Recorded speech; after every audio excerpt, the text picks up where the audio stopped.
আমার উপর যে কি ঝড় যাচ্ছে এটা আমি বুঝতেছি। সরকার তো বুঝবে না যে আসলে হারানোর ব্যথাটা কীরকম। কারণ সরকার তো তার সন্তান হারায়নি, তার একমাত্র মেয়ে সে বড় করেছে লন্ডনে, সেও ছিল লন্ডনে। আমরা যারা হারিয়েছি তারা বুঝতেছি যে হারানোর বেদনাটা কত কষ্টের। আর বাপ হিসেবে সন্তানের লাশ ঘাড়ে নেওয়াটা যে কত বোঝা, কত বড় একটা বোঝা, এটা সরকার বুঝবে না।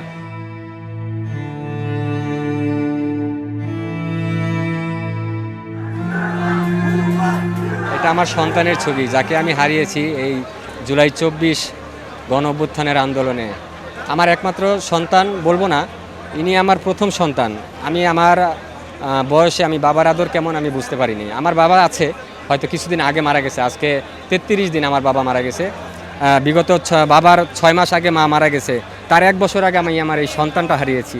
আমার উপর যে কি ঝড় যাচ্ছে এটা আমি বুঝতেছি। সরকার তো বুঝবে না যে আসলে হারানোর ব্যথাটা কীরকম। কারণ সরকার তো তার সন্তান হারায়নি, তার একমাত্র মেয়ে সে বড় করেছে লন্ডনে, সেও ছিল লন্ডনে। আমরা যারা হারিয়েছি তারা বুঝতেছি যে হারানোর বেদনাটা কত কষ্টের।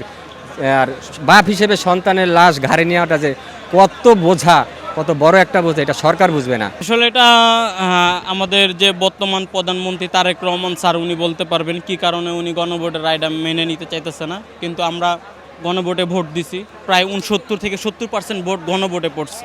কিন্তু সরকার কি কারণে মাইনা নিতেছেন আমরা জানি না। এটা কি আরেক ফেসিবাদের কায়দায় উনি চলতেছে কিনা সেটাও আমরা জানি না। আমাদের অবস্থান আমরা তো 24 থেকে দেখতেছেন আমরা রাজপথ ছাড়ি না, ইনশাল্লাহ আমরা ছাড়বো না। এক বড় ভাই চলে গেছে, আমি আছি, ইনশাল্লাহ আমি রাজপথে থাকবো। যদি আমি চলে যাই আমার সন্তানরা আছে, আমার সন্তানরা থাকবে। যেরকম হাদি ভাই বলে গেছে, এক হাদি ভাই চলে গেছে, অনেক হাদি রাজপথে আছে, এরকম আমরাও থাকবো ইনশাল্লাহ।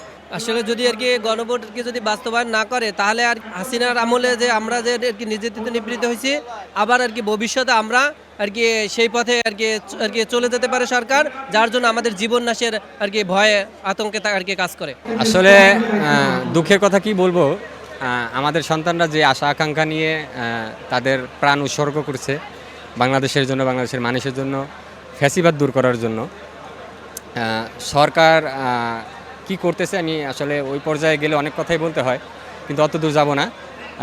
সরকার যেটা চিন্তা ভাবনা করতেছে, যে তালবাহানা করতেছে, আমার মনে হয় এটা সরকার ঠিক করতেছে না। ঠিক আছে, বাংলাদেশের 70% মানুষ গণভোটে রায় দিছে তাদের স্বপ্নগুলোকে, তাদের ছেলেদের যে আশা আকাঙ্ক্ষা সেগুলো বাস্তবায়ন করার জন্য। আমাদের যে সন্তানরা জীবন দিছে তারা কিন্তু সরকারের কাছে টাকা পয়সা, অর্থ, আভিজাত্য কিছুই চায়নি।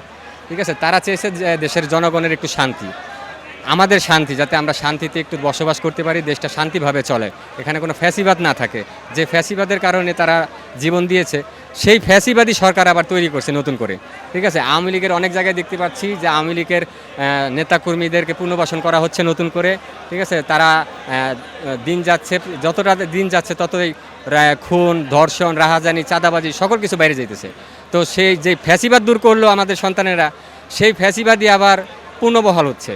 তো আমি সরকারের কাছে আকুল আবেদন করব, আপনি ওই শিলং সালাউদ্দিনের কথা না শুনে, আমাদের স্বরাষ্ট্রমন্ত্রী সালাউদ্দিন সাহেবের কথা না শুনে, তার পরামর্শ না শুনে অতি অবিলম্বে গণরায়কে মেনে নিন এবং জুলাই সনদকে বাস্তবায়ন করে আমাদের যে সন্তানরা তাদের জীবন উৎসর্গ করেছে সেই সন্তানদের প্রতি কৃতজ্ঞতা জানিয়ে জুলাই সনদকে বাস্তবায়ন করুন।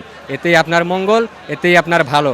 আমরা চাই না বেগম জিয়া এবং জিয়াউর রহমানের উপর কোনো কলঙ্কের দাগ লাগুক আপনার কারণে, কিংবা ওই শিলং সালাউদ্দিনের কারণে এই দেশের সাবেক যারা গণ্যমান্য প্রধানমন্ত্রী ছিলেন বেগম জিয়া এবং জিয়াউর রহমান, তাদের উপর কোনো কলঙ্কের ছায়া পড়ে যাক। অর্থাৎ আপনি দেশের মানুষকে যদি ভালোবাসেন, দেশকে যদি ভালোবাসেন, তাহলে জুলাই সনদ এবং জনগণের গণভোটকে সম্মান দেখিয়ে অতি অবিলম্বে বাস্তবায়ন করুন। ধন্যবাদ সবাইকে।